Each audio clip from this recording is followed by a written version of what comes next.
We have the biggest party of the summer, SummerSlam, live from Toronto. Or as here comes John's comment. Or as one of my other friends called it, the biggest scam of the summer scam, not SummerSlam, summer scam, the biggest fraud of the summer. That was pretty creative, huh? Like, why the hate? Jesus. Then don't watch it. They already have your $10 a month. Don't watch it. Don't watch it. I'm a wrestling fan. I pitch. That's true. What happens. Yeah. Bitch every day. I'm not editing that out. Oh, maybe I should. I could just. Anywho, John, what's the first match we're going to talk about today?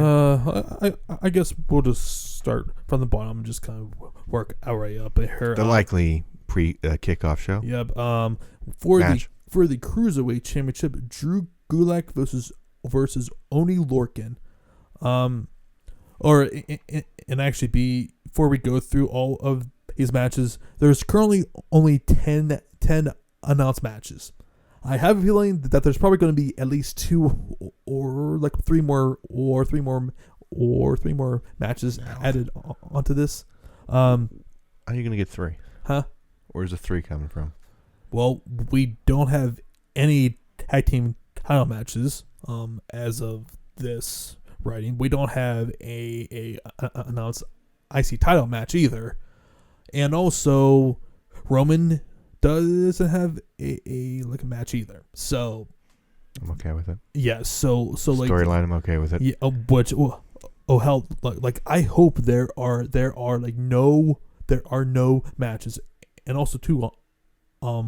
Strowman that doesn't even have a match on this card. So I mean, I could definitely see on the pre-show like, oh hey, I'm happening tonight for the Raw Tag Team titles. It's the Usos versus the Club again. So I mean, like, it would not surprise me in the least because this just seems to be a theme for. As the card stands now. Yeah, I like the card as it stands now. Hell, 10 matches is fine. But another problem is the show is going to be reportedly 6 hours long. Is that including pre-show? Including pre-show. Then I'm okay with it because it's still 6 hours. Then don't watch the pre-show. Huh? That's why I tell people don't watch the pre-show. Oh no, I don't watch. Yeah, that's why I say people say 6 hours. So don't watch the pre-show. That cuts down to what? 4 hours. Yep. And then okay. Yeah, like, that's 2 hours you don't have to watch. Like nobody's. I tell that. So that what annoys me. And I'm gonna go I'm gearing up to what we talk about after this. So I'm getting the juice is flowing. Yeah. Then don't watch it. Nobody's forcing you. The only show that I actually watched from like start of the pre-show to the complete end is only WrestleMania. That's the only show that I watch from start to end. Me too. Yeah.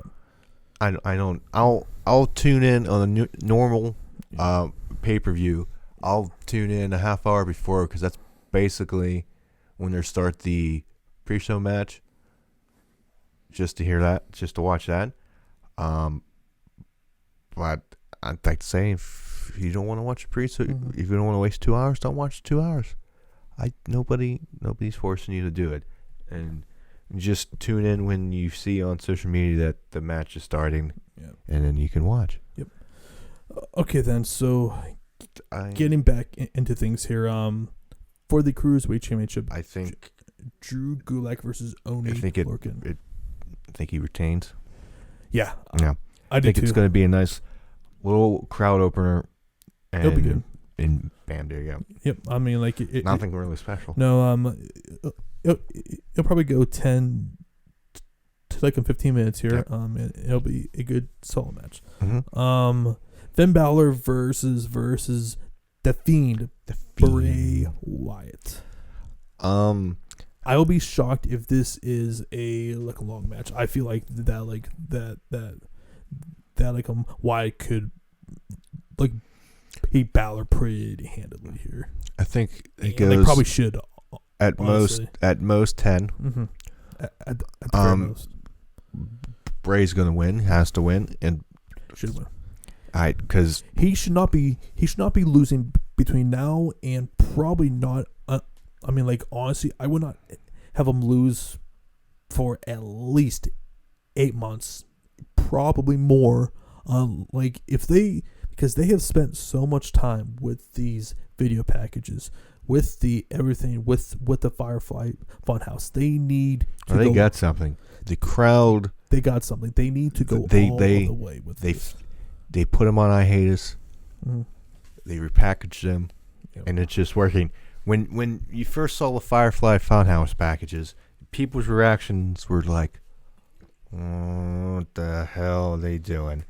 Then, when I first saw it, I was like, and you see it again, you're like, you kind of see where they were going with the teased like that evil side, when he was still like that Happy Kids TV show. Then you saw what they were going, you're like, okay, let me see more. Personality sort of thing. Then you see more, and then people got behind it, and it was like the one thing you were looking forward to every week because you wanted to see what they were going to do next, and it was just good.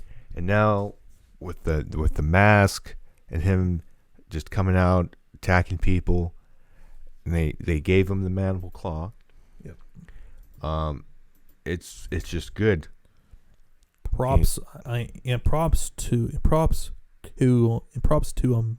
Mick Foley for putting over him Wyatt like that on the Raw reunion. On the Raw reunion show. And then this past week, I was in attendance for Monday Night Raw, and he attacked. Why'd you go by yourself? Because I wanted to. Shut up. Why are you the way that you are? Because would you want to go? Absolutely not. Exactly. So you know what? I still went because I'm a fan. You bitch. I spend money and go. How much money did you spend? That's an undisclosed amount. Mm-hmm. I'm guessing that you paid a pretty good coin then for that.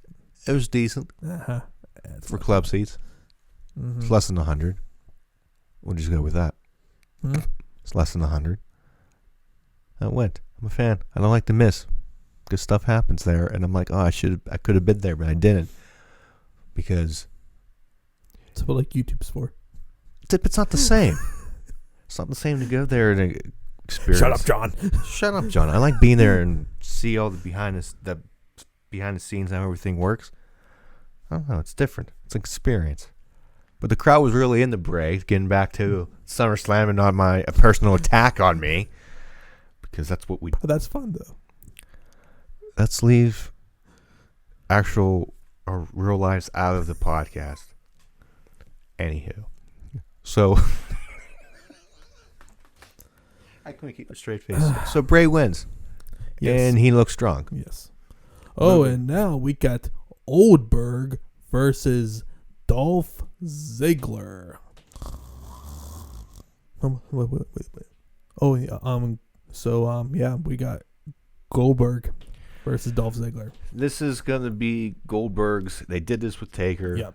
Redeeming match because the Saudi show did not go over well. Yep. It was so bad. If under somebody I saw somebody's opinion on this on Twitter. I don't know why I keep saying the Twitter. Just say Twitter, man. No, just to piss you off. That if Undertaker can get one, Goldberg's gonna get this. Over or under 3 minutes for this match.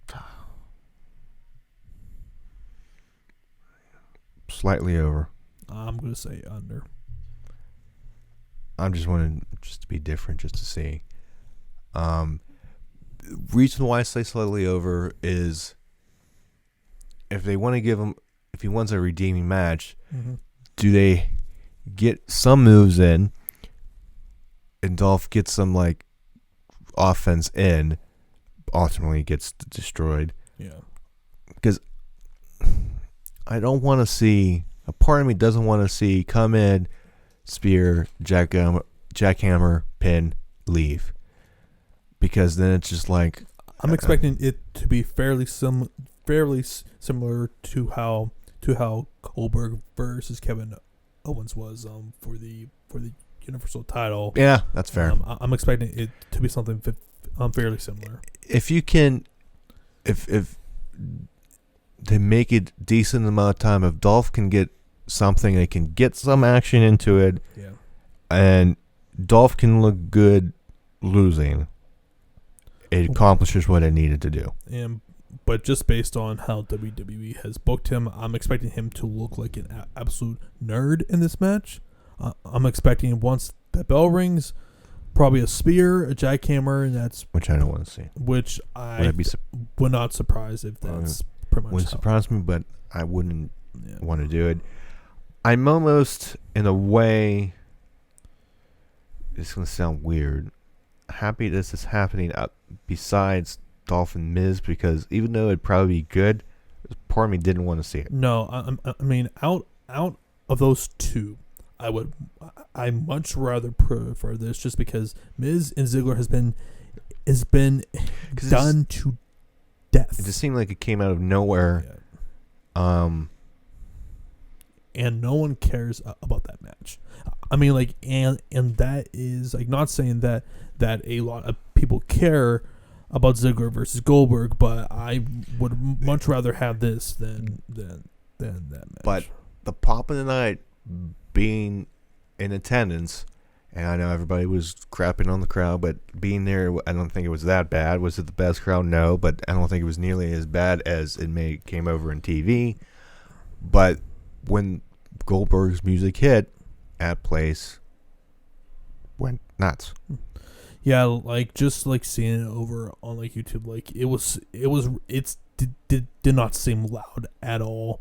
I'm not sure if it was just when Goldberg came out or the crowd in general. With the audience in general, it seemed pretty tame.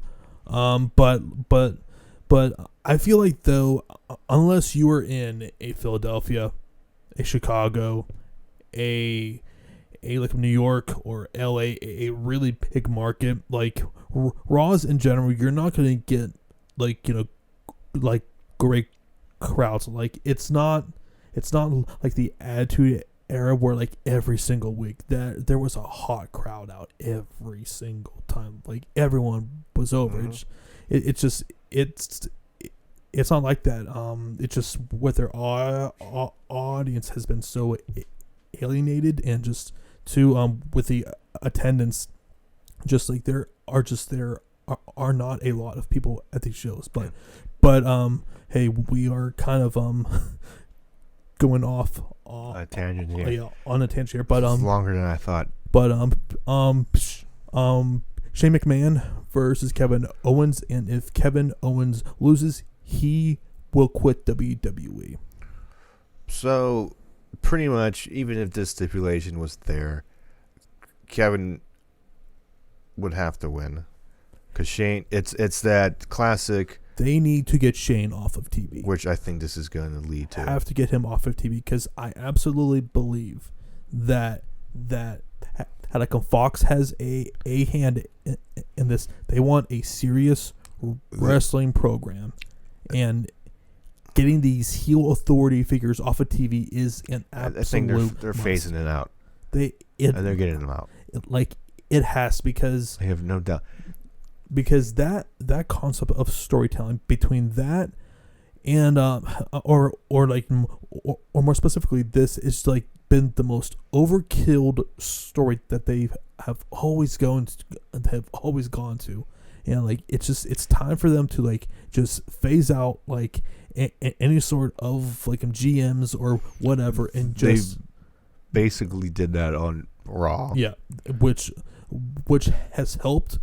I mean, hell, these shows are still pretty boring, but I would much rather watch a show. I would much rather watch a show that doesn't have a 20-minute authority promo every single Monday. To be fair, I didn't think this past Monday was bad. I was okay, but that's a different topic. We're going to be on the thing. I don't think you watched. My prediction is that KO is going to win here. And I believe that this match is no disqualifications too. So I'm definitely expecting a lot of shenanigans But it might Always. be just a standard match too. So it could very well happen as well there. But who do you got here? Kevin. Let's do. Okay. Has to be. All right. So has to be. Yeah. Okay. Moving on to the United States Championship match between AJ Styles versus Ricochet. With time, this could still show. With time, I mean, like, this is going to be what their like third match now, or like fourth match now. I think they bring out all the stops, and I think it could be really good. Give them time. I think they will. It'll be good. I just like they have already killed this match. They have done way too many matches with these guys in such a short amount of time. Like, just I feel like that like if everything would have just ended here at SummerSlam without them doing the two matches on like Raw on like a month ago, like there would be a lot more buzz and a lot more excitement. And this heel AJ, I don't think is really connecting right now.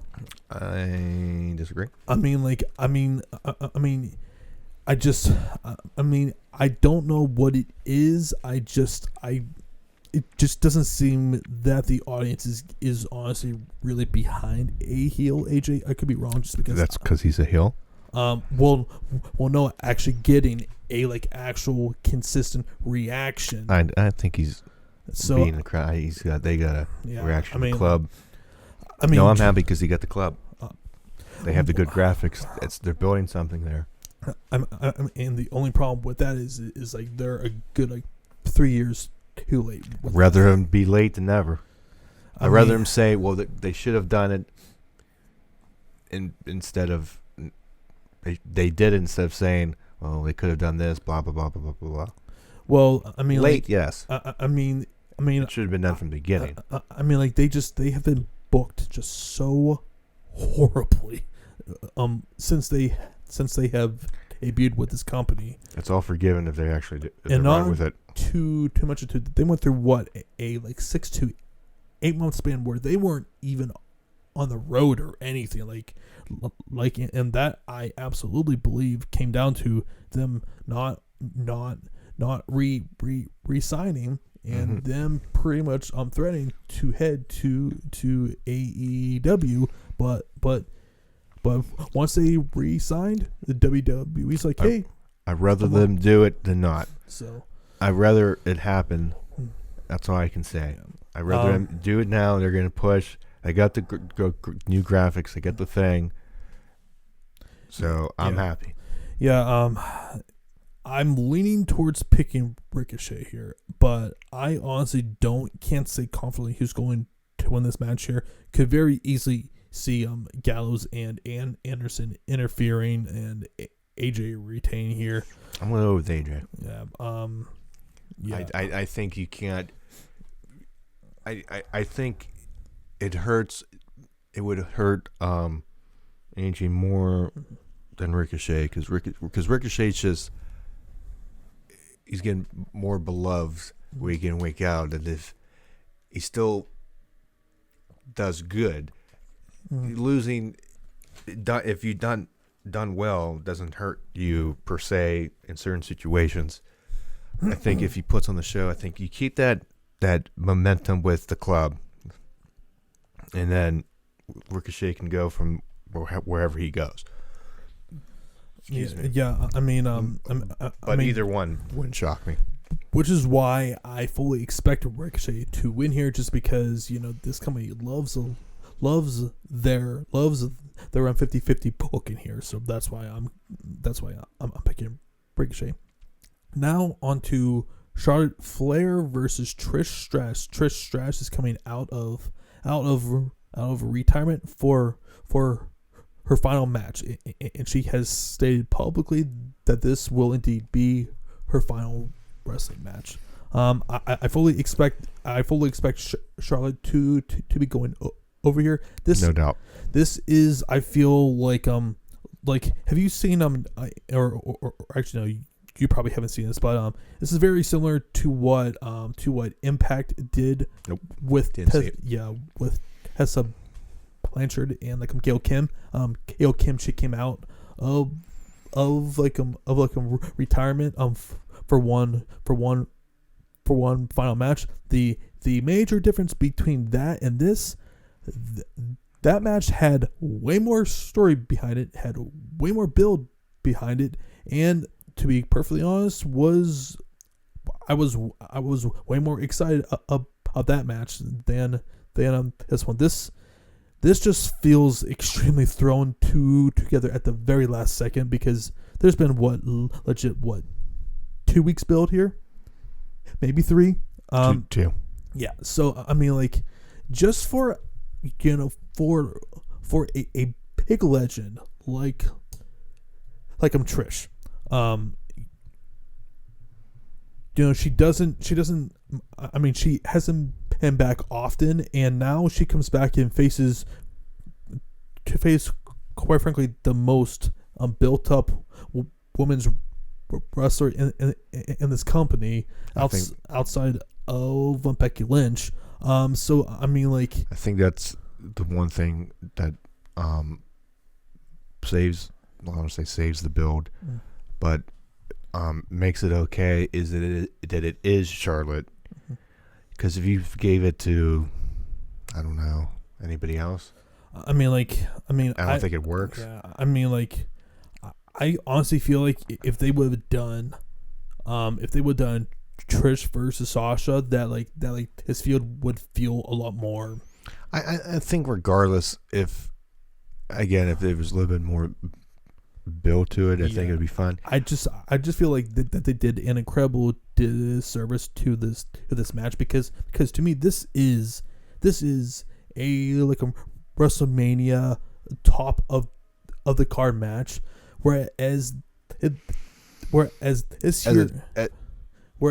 this kind of feels like it's just going to be right in the middle of the card here. Are you saying as it currently those two competitors would be a main event match? Are you saying? I feel like that it could. I mean, I absolutely. I don't. If this was Trish in her prime, yeah. I don't think now. Maybe, but I don't think This is the one match that scares me in terms of being good, because I there's something about that. If Trish, I just feel like at the end of the match we're gonna be like, oh, that should have been better, but it wasn't. I just have this feeling in it. This is the one match that I don't have any expectations for anything on this card, so it's pretty much right online with everything else. However, though, there is one match that I'm actually really looking forward to, and that is the SmackDown Women's Championship, Bayley versus Ember Moon. Mainly because this is the most fresh title match that currently Bayley has had. Just like I've been pounding the freaking table for so long now. They need to push Ember Moon more, use her. Mm-hmm. But there's also been backstage reports that supposedly Vince really isn't a big fan. Shut up. Yeah. Shut up. I don't want to hear it. Yeah. I want Ember to win. Yeah. I don't like Bayley's run as the champion. I want Ember to win. I do too. Just based. Do I think it? I don't think that it's going to happen. Just because I'm gonna be different and pick Ember. Yeah, I'm gonna stick with Bayley here. Just how they have built this up. Just really it really gives me no indication that they're really that they really want Ember to actually get over here. Hopefully I'm wrong. I'm sure that it's going to be a really good match, but I have very little faith that they are going to put Ember over here. But the next issue with this is unless Sasha is returning at SummerSlam, which is the rumor now. which is definitely a rumor out there. Like, where does Bayley go from there? Like, they really don't have any other challengers unless, God forbid, another Charlotte title match. God help me. The big question here is, do they bring Sasha back to face Bayley? Yeah. Cost her? Or honestly, I would rather see Sasha versus Becky, but I definitely think for Becky, they're setting up Becky versus Ronda. So I mean, yes. I feel that the story is already built that it's Bayley versus Sasha in some form. It has to be, because we're not. There's the history there with not showing up since after Mania. It writes itself. Yep. So, given time, I think this can be good. I think about, let me see, 1, 2, 3, 4, 6 of the matches. I think you can go say, given time could be okay. 5 because, 6 anyways, but one's not going to be time. 5 of them, given time, could be good. And that being if the Balor Wyatt is not going to be long, I don't think. But if it was just a straight, like, not Bray's first match, one of those given times would be good. Oddly enough, McMahon and Owens, because if you do the crazy crap they do, could be in its own way entertaining. Styles Ricochet given time will be phenomenal. Again, no pun intended. Mm-hmm. Bayley Amber would be good. And our next match would be the Raw Women's Championship in a submission match, Becky Lynch versus Natalya. Yeah, I don't give a one damn about this match. It's just like Natty being involved in any sort of title match. Just like, no offense to her, but I just don't care. I definitely feel that this is a prelude to setting up to Becky versus Ronda, whether that's at Survivor Series or just eventually just down the route. Yeah, or eventually Rumble, whatever. or WrestleMania next year. So I mean, I definitely feel that is definitely where they are building to, and I see no reason why Becky should be dropping the title here. Yeah, I agree. Like, to me, Natalya, like, she's good. Like, don't get me wrong, she's good. This match could be good, done right. Could be entertaining, and I can be entertained. But to me, when Natalya is on my TV, I'm just like, eh. Yep. Channel changing. Like, that's. I don't change the channel because that's me. But I'm just like, okay. I don't know. I just can't. When she talks, I can't take her seriously. Yep. But Absolutely. But regardless of what I feel about that, I just put on a good match. Every match on here, just put on a good match, entertain me, and I can forgive slightly the whatever.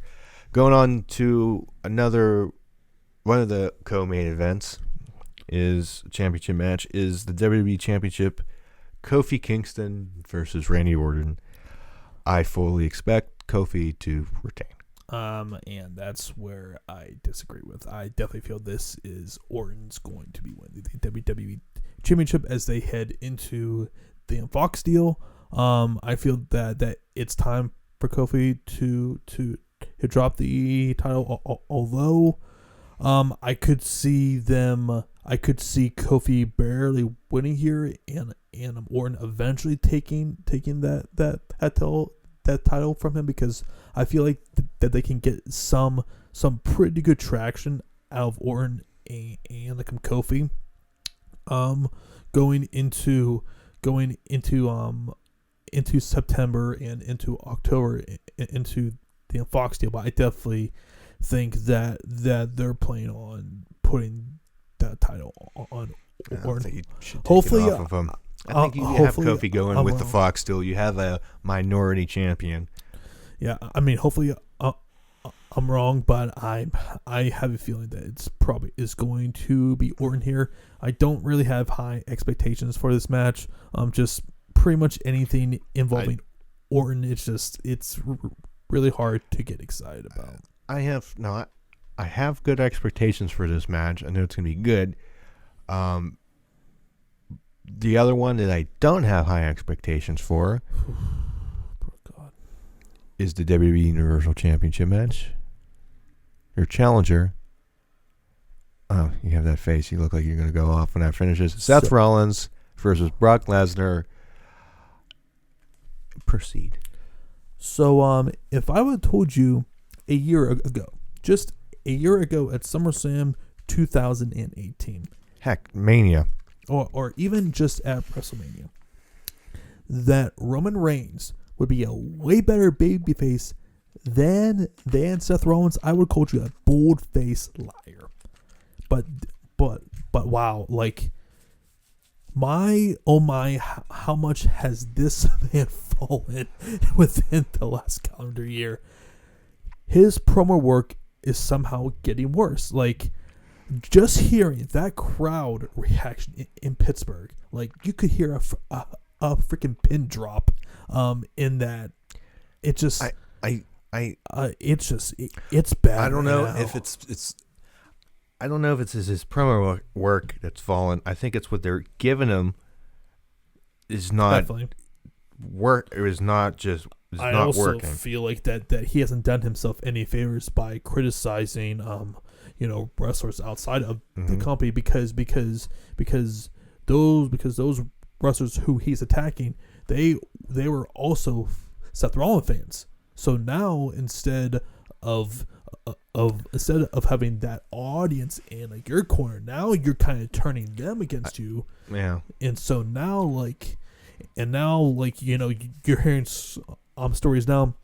Have you heard what Caitlin's ex husband said about Seth? Oh, he was sending her inappropriate pictures. Let's just say that while they were married. Yeah, I mean that looks really bad, and that's all accusations. Yeah, but still, that story is out there. Like, it's only emphasizing what the current narrative is behind Seth. It's not a good second half of the year. No, it's been a very rough second half of the year, and to be perfectly honest, I think it's really exposing him for how much of he's not truly a top guy, and now you're completely understanding why the company chose Reigns over Rollins. I mean, just with strictly speaking, with in interviews as a spokesperson, like you hear Roman answering questions or doing speeches or doing whatever, and you hear Seth. It's such a night and day comparison. Like, and it pains me to say that because I was such a huge Rollins fan, but he makes me really, really not like him right now. And, couldn't tell that. Well, yeah. And I think the other thing going against him is nobody cares about this match. Nobody wanted to see Lesnar Rollins again. No. When they had that was it Battle Royal? Yep. To determine because and when Rollins went, it was just like it was like, wow, we are back to square one. We are right back where we started 4 months ago. And now like especially after the ass kicking that like Seth took like 2 weeks in a row. 2 weeks in a row. How is it going to be believable at all? Especially too for how much that he was selling, just being beat down how is it going to be believable at all of him even having a competitive match against Lesnar? At this point, he can't, like, regardless, I don't think he can win because he won and he lost and he's going to win again. Because I think it's one of those things we talk about the Fox deal, that if Lesnar going into Fox, if they put him on SmackDown, they're probably going to have him on SmackDown. And I definitely feel you get that viewership in. And I feel like that's where they're going to go. I definitely feel they're going towards Reigns versus Lesnar again. So, I mean, and that's SummerSlam right there. I mean, like, as you can tell with me, just not really optimistic about the show. I mean, who knows? Maybe it will completely surprise me, like what Extreme Rules. Usually, when you go in and it's like, yeah, they surprise you. I think it's gonna be a solid up to that Universal match. Yeah, just the last couple pay-per-views. Yeah, it just these main events, man, are just getting more and more rough. Like they eventually need to get Lesnar out of that title. They need picture. They need to move on permanently from these part-timers. Like, just they depend on them. Vince depends on these guys just way too much. Like guys like Seth, AJ, Reigns. Just like they need to start to build more and more stars in, and now with all Elite Wrestling like coming in now, like, you know, there is going to be more competition now. Like this company needs to start to step up their game, man. Just this has been a very poorly built SummerSlam card.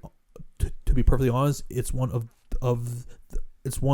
the laziest builds that I can recall. So, you know, hopefully it's a like decent show, but again, very low expectations for this.